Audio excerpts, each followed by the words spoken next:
சென்று சந்தியுங்கள், அவர்களுக்கு காதுகளை கொடுங்கள், நன்றாக கவனியுங்கள்.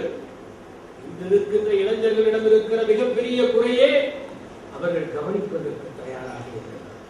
கேட்பது வேறு, கவனிப்பது வேறு. கேட்பது காதால் நிகழ்கிறது, கவனிப்பது மனத்தால் நிகழ்கிறது. கேட்பது மூளையால் நிகழ்கிறது, கவனிப்பது இதயத்தால் நிகழ்கிறது. நீங்கள் கவனிப்பீர்களேயானால் ஒரு பூவிடம் இருந்து கூட கற்றுக்கொள்ளலாம், ஒரு புல்லிடம் இருந்து கூட கற்றுக்கொள்ளலாம். ஆபிரகாம் லிங்கன் தன்னுடைய மகனுடைய ஆசிரியருக்கு கடிதம் எழுதுகிறார், நீங்கள் அவனுக்கு புத்தகத்தில் இருந்து கற்றுக் கொடுங்கள். அதே நேரத்தில் பூக்களை நேசிக்கவும் கற்றுக் கொள்ளுங்கள், மரங்களை பார்க்கவும் கற்றுக்கொள்ளுங்கள், தேனீக்களை பார்க்கவும் கற்றுக்கொள்ளுங்கள். அவற்றிடமிருந்தும் அவன் பாடம் படிக்க வேண்டும் என்பதை நினைவுபடுத்துங்கள் என்று குறிப்பிடுகிறார். நீங்கள் அவனுக்கு தோல்வியை தாங்கிக் கொள்ள கற்றுக் கொடுங்கள், வெற்றியை ருசிக்கவும் கற்றுக் கொடுங்கள். உண்மையான தலைமை பண்பு உள்ளவன் ஒரு தோல்வி வந்தவுடன் துவண்டு விட மாட்டான். எப்பொழுது தோல்வி வருகிறதோ அப்போது அமர்ந்து தீவிரமாக ஆராய்ச்சி செய்வான். இந்த தோல்வி ஏன் ஏற்பட்டது, எந்த இடத்திலே நாம் பிசைகிறோம் என்று. அதற்கு பிறகு தன்னுடைய பலவீனங்களை எல்லாம் அவன் நீக்குவான், அமைதியாக காத்திருப்பான் அடுத்த வாய்ப்புக்காக. அந்த வாய்ப்பு வருகிற போது அவன் பாய்வான். வேறொளியோடு பாய்கிற போது, ஒரு வேங்கையை போல அவன் எதிர்கொள்ளுகிற போது அத்தனை எதிரிகளும் விலகி ஓடுவார். தலைமை பண்பு உள்ளவன் அனாவசியமாக எந்த இடத்திலும் அலட்டிக் கொள்ள மாட்டான். தன்னுடைய தலைமை பண்பை வெளியே காட்டுவதற்கு அவன் முயற்சி செய்ய மாட்டான். இயற்கை எதை உணர்த்துகிறது? அழகான பறவைகள் எல்லாம் விரைவிலேயே வேட்டையாடப்பட்டு வருகின்றன. மயில் அழகாக இருக்கிறது, அது இறகுகளை விரிக்கிற போது பெண்மைகள் அதை பார்த்து மயங்குகின்றன. ஆனால் அதுதான் அதற்கு விளையாடுகிறது. எந்த தோகையை காட்டி தன்னுடைய அழகை வெளிப்படுத்துகிறதோ அந்த தோகையை பார்த்து பாய்வு நரிகள் அவற்றை கவிக்கொள்ளுகின்றன. எனவே தலைமை பண்பு உள்ளவன் என்னிடம் இந்த தகுதிகள் எல்லாம் இருக்கின்றன என்பதை வெளிக்காட்டுவதற்கு முயற்சி செய்ய மாட்டான். அவன் அமைதியாக இருப்பான். நேரம் வருகிற போது தன்னை வெளிப்படுத்துவான். அவன் தேவைப்படுகிற போது சூறாவளியாக சுழலவும், காரணம் ஏற்படுகிற போது புயலை போல வீசவும், இல்லாவிட்டால் தென்றலை போல அமைதியாக இருக்கவும் தெரிந்து வைத்திருப்போம். அடுத்தது உங்களிடம் நான் கேட்டுக் கொள்வதெல்லாம், நீங்கள் தலைமை பண்புக்காக உயர வேண்டும் என்று நினைத்தால் கடுமையாக வாசிக்க வேண்டும். உலக சரித்திரத்தை வாசியுங்கள். சரித்திரம் என்பது வீணானது அல்ல. உலகத்தில் நடந்த யுத்தங்களை பற்றி வாசியுங்கள், விடுதலை போராட்டங்களை பற்றி வாசியுங்கள். நான் படித்திருக்கிறேன். போர்க்களத்திற்கு கூட அலெக்சாண்டர் ஹோமர் எழுதிய இலியட், ஒடிசி ஆகிய புத்தகங்களை எடுத்துச் செல்வார். நெப்போலியன் போர் புத்தகங்களை எடுத்துச் செல்வார். எங்கு சென்றாலும் படித்துக் கொண்டே இருப்பார். இப்படி பல தளபதிகள் உலக வரலாற்றை படித்தார்கள். நெப்போலியனை பொறுத்தவரை ஒரு நாட்டினுடைய வரைபடத்தை பார்த்து எப்படி அங்கு செல்ல வேண்டும், எப்படி ஊடுருவ வேண்டும் என்பதில் அவன் நிபுணனாக இருந்தான். ஒப்பற்ற தளபதியாக நெப்போலியன் இருந்தான். அவன் தோல்வி அடைந்ததற்கு காரணம் அவனுடைய அதீத நம்பிக்கையே தவிர அவனுடைய போர் அணுகுமுறையில் எந்த தவறும் இல்லை. அவன் போர் உத்திகளில் எந்த குறைபாடும் இல்லை. நீங்கள் நிறைய வாசிக்க வேண்டும். இன்றிலிருந்து தேவையற்ற பொழுதுபோக்குகளில் உங்கள் நேரத்தை செலவழிப்பதை குறைத்துக் கொள்ளுங்கள். மற்ற இளைஞர்களில் இருந்து நீங்கள் வேறுபட்டு இருங்கள். அவர்கள் நாளை போக்குவதற்காக வருகிறார்கள், நீங்கள் நாளை ஆக்குவதற்காக வந்திருக்கிறீர்கள். ஒவ்வொரு நாள் இறுதியிலும் இந்த நாளை நான் அடர்த்தியாக செறிவாக வாழ்ந்திருக்கிறேன் என்று நான் எண்ணாவிட்டால் அது என் ஆயுளில் கணக்கெடுத்துக் கொள்ளவே படாது என்பதை உணர்ந்து கொள்ளுங்கள். உண்மையிலேயே இந்த வாழ்க்கை ஒரு வரத்தை போல உங்களுக்கு வாய்த்திருக்கிறது. உங்களைப் போல நாங்கள் இருந்த போது எங்களுக்கு யாரும் இப்படி ஒரு சிதம்பரம் அமையவில்லை. அப்படி ஒரு சிதம்பரம் அமைந்திருந்து எங்களுக்கும் தலைமை பண்பை பற்றி சொல்லிக் கொடுத்திருக்கின்றால் இன்னும் விரைவிலேயே நாங்கள் தலைமை பண்புகளை கற்றிருந்திருப்போம். இந்த வகையிலேயே இழந்திருப்போம். கல்லூரியிலே படிக்கிற போதே தேவையற்ற கேளிக்கைகளில் ஈடுபடாமல் முக்கியமானவற்றை கற்றுக்கொண்டு கடற்பஞ்சு உறிஞ்சுவதைப் போல உலகத்தின் சாரத்தை உறிஞ்சிக் கொண்டு உயர்ந்திருப்போம். வாய்ப்பு என்பது எப்போதாவது நான் வருகிறது. வருகிற வாய்ப்பை பயன்படுத்திக் கொள்பவன் மனிதன், வாய்ப்பை உருவாக்கிக் கொள்பவன் தலைவன். வாய்ப்பை உருவாக்கி தந்திருக்கிறார் தலைவர் சிதம்பரம். இந்த வாய்ப்பை எப்படி பயன்படுத்த வேண்டும் என்றால், இன்றிலிருந்து உங்கள் வாழ்க்கை முற்றிலுமாக வேறுபட்டதாக இருக்க வேண்டும். நீங்கள் நடந்து போகிற போது கூட அந்த நடையிலே ஒரு தனித்தன்மை தெரிய வேண்டும். நீங்கள் வாசிக்கிற போது அதிலே ஒரு தனித்தன்மை தெரிய வேண்டும். நீங்கள் வகுப்பிலே அமர்ந்து கவனிக்கிற போது அதிலே ஒரு தனித்தன்மை இருக்க வேண்டும். ஒவ்வொரு நாளையும் நீங்கள் கழிக்கிற விதத்தில் ஒரு தனித்தன்மை இருக்க வேண்டும். இந்த முகாமிற்கு சென்று வந்த பிறகு நம் மகனிடம் இத்தனை மாற்றங்கள் இருக்கின்றனவே என்று உங்கள் பெற்றோர்கள் வியக்க வேண்டும். நம் மகளாய்கள் இவ்வளவு பொறுப்புணர்வோடு இருக்கிறாளே என்று உங்கள் தாய்மார்கள் கண்டு வியக்க வேண்டும். இந்த பருவம் தான் ஏற்ற பருவம்.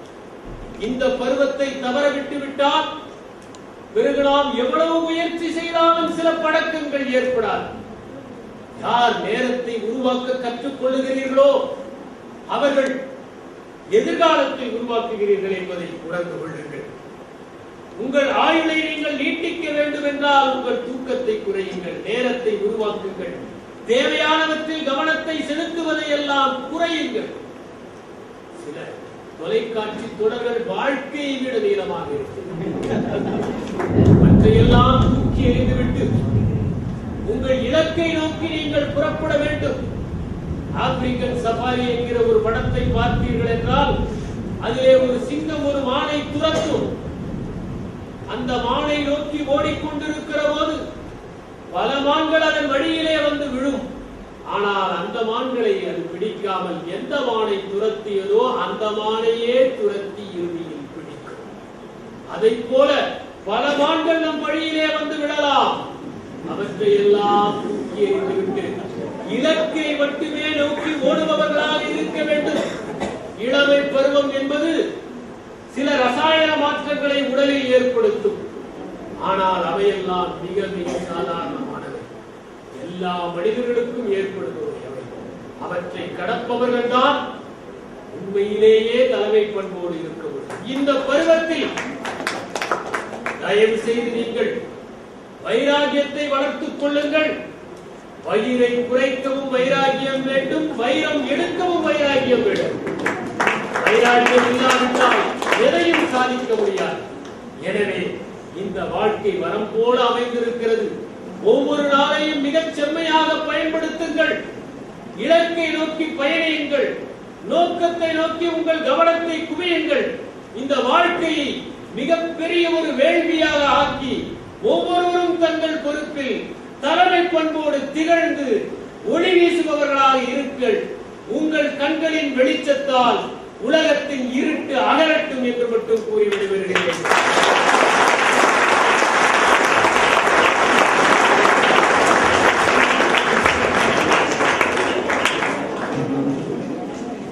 நாங்கள் இந்த தளம் என்கிற தலைமை பண்பு பயிற்சி முகாமினை துவக்கும் பொழுது நல்ல ஒரு துவக்கத்தையும் உத்வேகத்தையும் உருவாக்க வேண்டும் என்று நினைத்து திரு பாரி அவர்களை அழைத்திருந்தோம். நமது எண்ணங்களுக்கு ஏற்ப திரு பாரி ஐபிஎஸ் அவர்களும் நல்ல ஒரு துவக்கத்தை அளித்தார்கள்.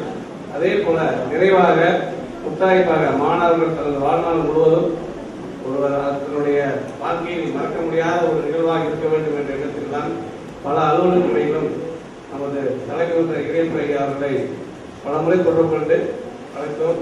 நமது எண்ணம் முழுமையாக நிறைவேறும் என்பதை நாம் மனதிற்குள் தெரிவித்துக் கொள்கிறோம். ஐயாவை சிறப்பு செய்வதற்காக அனைவரும் ஒன்றிடம் எழுந்து கடவுள் இருக்குமாறு அன்புடன் கேட்கிறோம்.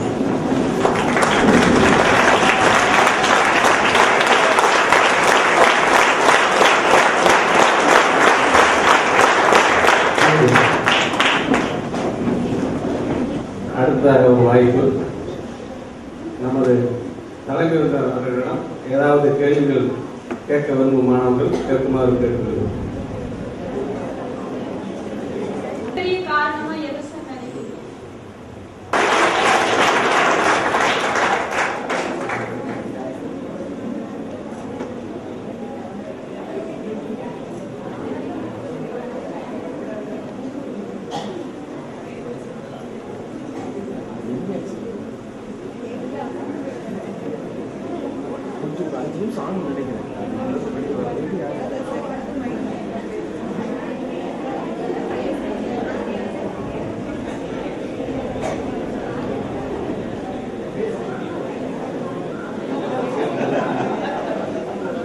தளம்னா என்னத்த?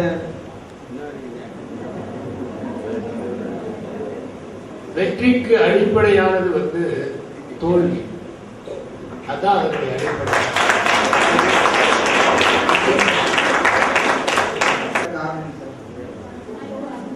அதாவது உயர்ந்த நிலைன்னு சொல்லாட்டியும் நான் இன்னைக்கு இருக்கக்கூடிய நிலையில இருப்பதற்கு காரணம் வந்து தொடர்ந்து வந்து முயற்சி செய்வது, இரண்டாவது வந்து வாழ்க்கையின் மீது நம்பிக்கை வைப்பது, மூன்றாவது வந்து இன்னும் கற்றுக்கொள்ள வேண்டும் என்கின்ற ஆர்வத்தோடு இருப்பது. ஒவ்வொரு பணியில மாறுபடும். பொதுவா பாத்தீங்கன்னா அரசு பணி நம்ம எதுல இருக்கிறோம் அப்படிங்கிறத பொறுத்து மாறுபடும். சில பணிகள்ல வந்து காலையில 9 மணில இருந்து இரவு 9 மணி வரைக்கும் அலுவலக பணிகள் கவனிக்க வேண்டியதா இருக்கும். சில பணிகள்ல வந்து 9 மணில இருந்து ஒரு 6:30 மணி வரைக்கும் அலுவலக பணியா இருக்கும். பொதுவா வந்து நான் வந்து செய்யறது என்னன்னா, ஒரு நாளைக்கு ஒரு குறைஞ்சபட்சம் ஒரு 4 மணி நேரம் நான் வாசிப்பேன், 1 மணி நேரம் எழுதுவேன். இது வந்து நீங்க ஏன் வந்து நீங்க இப்படி செய்றீங்க அப்படின்னா, எனக்கு 2 இன்ஸ்பிரேஷன். ஒன்று வந்து பண்டிட் ஜவஹர்லால் நேரு பிரைம் மினிஸ்டரா இருக்கும்போது கூட 4 மணி நேரம் படிப்பாரு. அப்ப யாராவது படிக்க நேரம் இல்லைன்னு சொன்னா அவர் சொல்லாரு, நான் பிரதம மந்திரியா இருந்துகிட்டே 4 மணி நேரம் படிக்கிறேன். அப்புறம் நான் அவர் நைட் அப்படியே உட்காந்து படிச்சுட்டு இருக்கும்போது இந்த குக்கு வந்து, ஐயா இன்னைக்கு என்ன செய்ய சாப்பாடு அப்படின்னு கேட்பாங்க. உடனே அவர் சொல்லுவாரா, எதையோ ஒன்று செய்ய, ஆனா சூடா இருக்கும் போதே சொல்லிடு அப்படின்பாரு. அதான் அவருடைய. இப்ப வந்து இஎம்எஸ் நம்பூதிரிப்பாடு வந்து அவர் எழுதுறது ஒரு பெரிய லைப்ரரியா வைக்கிற அளவுக்கு எழுதிருக்கிறாரு. ஆனா அவர்கிட்ட கேட்டாங்க, எப்படி இவ்வளவு எழுதுறீங்க? டெய்லி 1 மணி நேரம் படிப்பேன், 1 மணி நேரம் எழுதுவேன். ஒரு நாளைக்கு 5 பக்கம் எழுதுறாங்கன்னு வச்சுக்கோங்க, தவறாம 365 நாளைக்கு எத்தனை பக்கம் வரும் பாருங்க. அவர் 83 வயசு வரைக்கும் வாழ்ந்தாரு. ஒரு 30 வயசுல இருந்து எழுத ஆரம்பிச்சாருன்னு வச்சுக்கோங்க, ஒரு 50 வயசு 50 ஆண்டுகள் எழுதுனா எத்தனை பக்கம் வந்திருக்கும்? அதை வச்சு ஒரு லைப்ரரி வைக்கலாம் இல்ல? அதனால ஒண்ணு வந்து என்னன்னாக்க, நம்ம ஸ்கெட்யூல் அப்படிங்கிறத நம்ம எப்படி ஃப்ரேம் பண்ணணும்னா, உலகத்துல மிக முக்கியமான பொறுப்புல இருக்கிறவங்களுக்கு 24 மணி நேரம் தான். இப்ப பாத்தீங்கன்னா அதிக புத்தகங்கள் எழுதுறவர்கள் பாத்தீங்கன்னா ஐசக் ஆசிமோவ் வந்து கிட்டத்தட்ட ஒரு 500 புத்தகங்கள் எழுதியிருக்காரு. அதிகமா கண்டுபிடிச்சு வந்து பாத்தீங்கன்னா தாமஸ் ஆல்வா எடிசன் வந்து 1000க்கும் மேற்பட்ட பொருள்களை கண்டுபிடிச்சிருக்காரு. அதிகமா வந்து நிறைய பேசுறதுன்னு பாத்தீங்கன்னா ராபர்ட் கிரீன் இங்கர்சாலுடைய பேச்சுகள் வந்து ஒரு 5 வால்யூம் எல்லாம் இவ்வளவு பெருசு போடுற அளவுக்கு பண்ணியிருக்கிறார். இவங்க எல்லாருக்குமே 24 மணி நேரம் தான் இருந்தது. ஆனா அவங்க அந்த முறையா பயன்படுத்தினாங்க, வீணடிக்காமல் அவர்கள் பயன்படுத்தினாங்க. இப்ப வந்து அந்த காலத்துல நீங்க நினைச்சு பாருங்க, ஒரு பெரிய ஒரு ஏரோப்ளேன்லாம் இல்லாத டைம்ல ஹிவான் சுவாங், ஃபாகியான் இவங்கெல்லாம் வந்து இந்தியாவுக்கு வந்து இந்தியாவில் தங்கி இங்கே இருக்கிற ஓலைச்சுவடிகள்லாம் படித்து புத்தகங்கள்லாம் எழுதினாங்க அப்படின்னா அவங்களுக்கு எவ்வளோ ஒரு வைராகியம் இருக்கும். அதனால் உங்களுடைய ஸ்கெட்யூலை நீங்கள் பிளான் பண்ணும்போது தயவு செய்து, அதுக்கு நான் ரிலாக்ஸேஷன் வேணாம்னு சொல்ல மாட்டேன். அதுக்காக நீங்கள் சினிமாவே பார்க்காதீங்கன்னு சொல்லலை, பாருங்க. ஆனால் நல்ல சினிமாவாக பாருங்க, உலக தரம் வாய்ந்த சினிமாவாக பாருங்க. அந்த சினிமாவை பார்த்தீங்கன்னா உங்கள் மனசுக்குள்ள வந்து ஒரு வைராகியம் இருக்கும். அந்த மாதிரி திரைப்படங்களை பாருங்க, நல்ல புத்தகங்களை படிங்க, நல்ல மியூசிக்கை கேளுங்க. இந்த வலிப்பு வந்து ஆடுற மாதிரி, ஸ்பீக்கரை ஸ்டார்ட் பண்ற மாதிரி இதையெல்லாம் வந்து பார்க்காதீங்க. அதாவது அதெல்லாம் பார்க்கறதுனால எந்த விதமான பிரயோஜனமும் கிடையாது. வலது கையில வந்து நட்சத்திரத்தை காமிச்சுக்கிட்டு இடது காலில் ஸ்கூட்டரை வச்சுக்கிட்டு ஒரு டான்ஸ்னா எங்க இப்படி ஆடுறாங்கன்னு எனக்கு தெரியல. திடீர்னு மியூசிக் வருது, அது எப்படி வருதுன்னு எனக்கு தெரியல.